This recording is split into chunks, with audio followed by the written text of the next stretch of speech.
हमारे साथ बाबा रामदेव आ चुके हैं फोन लाइन पर। बाबा रामदेव, आपका पहला रिएक्शन क्या है इस पर? देखिए, बहुत ही बड़ी दुर्घटना है ये नेपाल के लिए और इसका असर भारत तक हुआ है। जो ये त्रासदी है इसको मैंने तो अपनी आंखों से देखा है, क्योंकि उस वक्त जब ये भूकंप आया मैं एक कार्यक्रम से बाहर निकला था और एक तरफ 10 फीट दूर पंडाल था और 10 फीट दूर एक पुरानी बिल्डिंग थी। माने कुछ समझ पाते उससे पहले ही करीब 1 मिनट के अंदर अंदर माने सामने की जो 3-4 मंजिला बिल्डिंग थी वो बिल्डिंग गिर गई और इधर जो है जिसमें करीब 4-5 हजार लोग थे वो पंडाल पूरा का पूरा ध्वस्त हो गया। उसमें 60-70 लोग जो है काफी जख्मी हो गए। उसमें कुछ लोग तो काफी गंभीर रूप से खून से लथपथ मैंने अपनी आंखों से देखे। और जो है अभी जहाँ मेरा ये कार्यक्रम चल रहा था, करीब 50,000 लोगों का सुबह कार्यक्रम होता था, वो मैं करके आया था। अभी तो वहाँ पर कई लाख लोग पहुंच गए। टुंडीखेल ग्राउंड है यहाँ का, काठमांडू का सबसे बड़ा ग्राउंड है, क्योंकि लगभग सभी लोग, करोड़ों लोग यहाँ दहशत में हैं और वो सभी लोग जो है यहाँ सड़कों पर हैं, कुछ छोटे छोटे पार्क हैं वहाँ पर हैं। और ये टुंडीखेल का तो सबसे बड़ा ग्राउंड था, वहाँ पर सबसे ज्यादा लोग थे। तो अभी तक करीब यहाँ कुल मिलाकर के शायद 10 झटके आ चुके हैं, जिसमें 3-4 झटके काफी बड़े थे। मैंने 3 झटकों को तो मैंने खुद फील किया कि ऐसा मैंने अपनी जिंदगी में कभी देखा नहीं भूकंप इस तरह से। तो पहला झटका तो जिसमें काफी ध्वस्त हुआ है बहुत कुछ, कहीं 1 इंच कहीं 2-3 इंच की दरारें पड़ गई हैं, जगह जगह जमीन फटी हुई है। और एक भक्तपुर है, वहां तो जमीन फटने से कई जगह पानी भी निकल रहा है। माने हालात काफी खराब है। अभी हम पूरा अनुमान तो नहीं लगा सकते कि कितने लोग मारे गए हैं, कुछ कहना भी ठीक नहीं है इस समय, लेकिन इतनी बात जरूर, क्योंकि ज्यादा आंकड़े का हम कुछ मुख से निकल जाए तो लोगों में और कहीं दहशत फैल सकती है। इसलिए इस समय तो संयम रखने की आवश्यकता है। लेकिन ये जरूर है कि यहाँ जो है करीब 9 मंजिल का सबसे बड़ा बिल्डिंग, धराहरा बिल्डिंग कहते हैं, वो भी गिर गया है। और बाकी जितने भी पुराने मकान थे क्षतिग्रस्त तो लगभग सभी हुए हैं और काफी पुराने मकान गिर चुके हैं। तो एक बहुत बड़ी त्रासदी है नेपाल के लिए। शायद जितने लोग मैंने देखे हैं यहाँ 70-80 साल के, किसी ने इतना ऐसा भूकंप कभी अपनी जिंदगी में देखा नहीं। तो इसमें अभी कल तक चीजें स्पष्ट हो पाएंगी, लेकिन इतनी बात जरूर है कि ये एक बहुत बड़ी दुख की घड़ी है और इसमें आम आदमी तो बहुत ज्यादा कुछ कर नहीं पाएगा, लेकिन यहाँ के पुलिस प्रशासन वो पूरी मुस्तैदी से लगे हुए हैं। हॉस्पिटल्स में जो घायल हैं उनका इलाज चल रहा है। तो अभी मैं आपसे बात कर रहा हूँ, करीब 15 मिनट पहले काफी जोर का झटका आया था। तो ये जो बाद के जो झटके आ रहे हैं, जो पहली दरारें पड़ी है मकानों में, उनके गिरने की संभावना ज्यादा बन जाती है। इसलिए लोग कोई भी घरों में नहीं रह रहे। लोगों ने शायद दोपहर का खाना भी नहीं पकाया है, सुबह नाश्ता जरूर किया होगा लोगों ने। तो अभी काफी लोग दहशत में हैं। बाबा रामदेव जी, आप काठमांडू में इस वक्त मौजूद हैं। मैं आपसे एक और चीज़ यहाँ पर जानना चाहूँगा कि ये बड़ा अजीब सा नियति का खेल है कि आपका कार्यक्रम शुरू होने से पहले आप जब गए होंगे अंदर, कार्यक्रम में सब कुछ एकदम ठीक चकाचक, और जब बाहर निकल रहे हैं तब एकदम सब कुछ खत्म।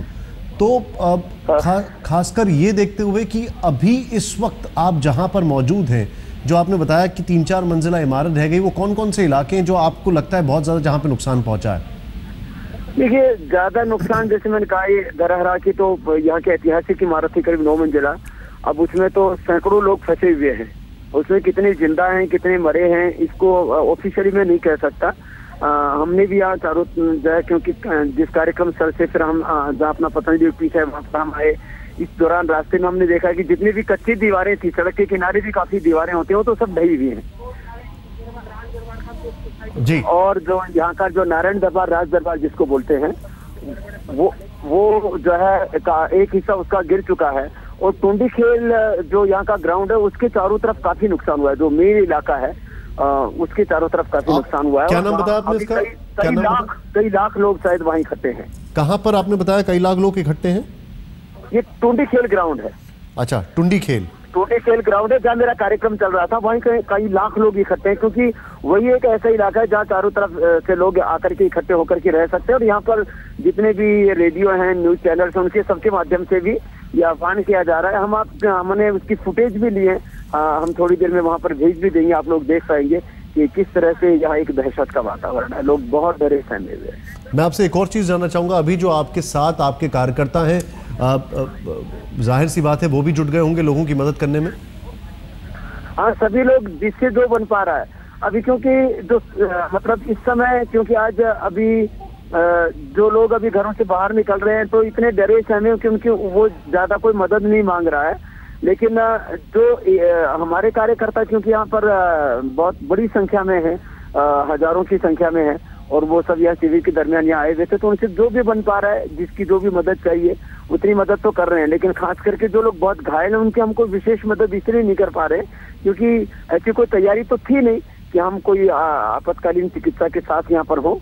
तो उनका जरूर हॉस्पिटलों में इलाज चल रहा है, सड़कों पर यातायात की सुविधाएं यहाँ पर जारी हैं, इसलिए जो भी घायल है उनको हॉस्पिटल में पहुंचाने में मदद कर रहे हैं हम। एक और चीज़ है बाबा रामदेव जी, वो ये है कि बताया जा रहा है कि इतनी दहशत है कि इलाज सड़कों पे ही चल रहा है अभी लोगों का, अस्पताल के अंदर भी लोग नहीं जा रहे हैं। नहीं, अस्पताल में थोड़ा डर जरूर लग रहा है, और बाकी हॉस्पिटल के अंदर भी इलाज तो करना ही पड़ेगा। जो गंभीर रूप से घायल है उनका सड़कों पर इलाज करना बड़ा मुश्किल है। और अभी आप आवाज सुन रहे होंगे, हेलीकॉप्टर से भी निरीक्षण चल रहा है कहाँ ज्यादा दिक्कत है। तो बीच में तो हालात ये हो गई थी कि करीब एक घंटे तक यहाँ आसमान में काफी उड़ाने जो है ऊपर ही भर रहे थे। एक दो बार तो हमें लगा कि कहीं टकरा न जाए, इतना क्राउड हो गया था। उसके बाद में अभी जो एयरपोर्ट को तो बंद कर दिया गया, जितनी भी फ्लाइट थी उनको डाइवर्ट कर दिया गया। तो माने सारी स्थिति आप देखेंगे तो काफी गंभीर है, और अभी भी कुछ कह नहीं सकते कि कितने और झटके आ सकते हैं। तो लोग काफी अभी डरे हुए हैं, और लोगों से जो भी बन पा रहा है अभी लोग कर रहे हैं। माने इतनी भी ज्यादा आफत की स्थिति नहीं है कि जो है चारों तरफ ऐसे भगदड़ मची हुई हो, लेकिन लोग जो है शांतिपूर्वक अपने घरों के बाहर निकले हुए हैं। और जहां पर पुराने बिल्डिंग्स गिरे हैं वहां पर जरूर जो है लोगों की सहायता की जरूरत है, और वहां लोग सहायता कर रहे हैं, पुलिस प्रशासन से लेकर के आम नागरिक से लेकर के और हम जैसे स्वयंसेवी संस्थाओं तक सब लोग लगे हुए हैं। एक और चीज जैसा आप बता रहे हैं कि वहां पर एयरपोर्ट जो है वो बंद कर दिए गए हैं, तो फिर जो लोग वापस वहां से फ्लाई ऑफ करना चाह रहे हैं उनके लिए क्या सुविधाएं हैं, या वो कैसे निकलेंगे, कुछ इसके लिए बता पाया, सरकार की तरफ से कुछ आ पाया? देखिए, हाँ, अभी मेरी राष्ट्रपति जी से भी बात हुई थी, लेकिन ये तत्काल रूप से इसलिए निर्णय लिया गया है कि अब अचानक क्या कुछ दुर्घटना हो जाए, उसकी कोई अभी उसके बारे में कुछ कहा नहीं जा सकता, कब सिस्टम फेल हो जाए। तो जो है इसलिए इस चीज को आपातकाल को ध्यान में रखते हुए ऐसा किया गया है। बाकी इतना ज्यादा भी नहीं है, जैसे कई बार क्या होता है हम चीजों को जो है ओवर एस्टिमेट कर लेते हैं। जी। तो इतना भी ज्यादा नहीं है कि चारों तरफ तबाही मची हो। जैसे एक बार हमें ऐसा लगा कि जब 2-3 झटके आए तो चारों ओर से ऐसी चीखें आ रही थी, हमको ऐसा लगा कि कहीं ऐसा तो नहीं कि हजारों लोग मर गए हो। तो लेकिन बाद में हमने जब चारों तरफ घूम करके देखा तो उतनी खराब स्थिति भी नहीं थी। लेकिन जहाँ पुरानी बिल्डिंग्स हैं वहाँ निश्चित रूप से काफी संकट की स्थिति है, और यहाँ मतलब सब लोग मुस्तैद हैं उससे जूझने के लिए। शाम तक जो थोड़ी सी समस्या होगी क्योंकि लोग घरों से बाहर निकल रहे हैं। मैंने देखा है कि करीब 2-4% के लोग हैं जो कुछ खाना पीना लेकर के निकल रहे हैं, बाकी लोग खाली हाथ अपने घरों से निकल रहे हैं। तो रात होने तक दोपहर का भी लोगों को खाना नहीं मिलेगा, रात का भी खाना नहीं मिलेगा। तो उस समय लोग थोड़ी जरूर परेशानी महसूस करेंगे, तो उसका कुछ जरूर इंतजाम होना चाहिए। एक चीज, आपकी भारत सरकार में अभी किसी से बातचीत हुई या कोई किसी ने जानकारी आपसे कुछ ली इस पूरे विषय पर? नहीं, अभी तो मेरी तो राष्ट्रपति जी से बात हुई थी, या रामबरण यादव जी से, और उनकी मोदी जी से भी बात हुई है। तो भारत सरकार पूरी तरह से कांटेक्ट में है, और भारत सरकार की तरफ से सभी तरह की मदद के लिए उनको आश्वासन भी दिया है। और मुझे लगता है आज शाम होते होते जो है भारत सरकार की तरफ से जरूर मदद भी पहुंचा दी जाएगी। एनडीआरएफ की टीमें वहां पर पहुंच रही हैं। अभी जो सबसे जरूरी चीज है वहां पर लोगों के लिए, वो आपके अनुसार क्या होगी? देखिए, 2 सबसे जरूरी चीजें मैं मानता हूँ। एक तो यहाँ जो पुरानी बिल्डिंग्स में जो लोग फंसे हुए हैं, दबे हुए हैं, उसमें जो घायल हैं उनको उपचार कराना, और जो लोग उसमें से बचाए जा सकते हैं उनको बचाना, ये 2 सबसे बड़ी जरूरत है तत्काल रूप में। माने जहाँ जैसे मैंने बोला कि धरारा बिल्डिंग में ही उसमें सैकड़ों लोग फंसे हुए हैं, उसमें जिन्हों को बचाया जा सकता है उनको बचाएं, और जिनका इलाज किया जा सकता है उनका इलाज करें। ऐसे ही यहाँ पर मुझे ऐसा लगता है कि कम से कम भी नहीं तो 15-20 बड़ी बिल्डिंग्स गिरी हैं, और बाकी छोटी छोटी बिल्डिंग्स भी गिरी हैं। तो वहां से लोगों को बचाना और जो उनका इलाज कराना, क्योंकि काफी ये देर होने पर कुछ लोगों की और जाने जा सकती हैं। और तीसरी जो बात होगी वो ये होगी कि अब लोगों में दहशत है, तो शाम होते होते लोगों को आगे उनके खाने और पीने की भी समस्या आएगी। ये समस्या का सामना अभी करीब 7-8 घंटे बाद करना पड़ेगा।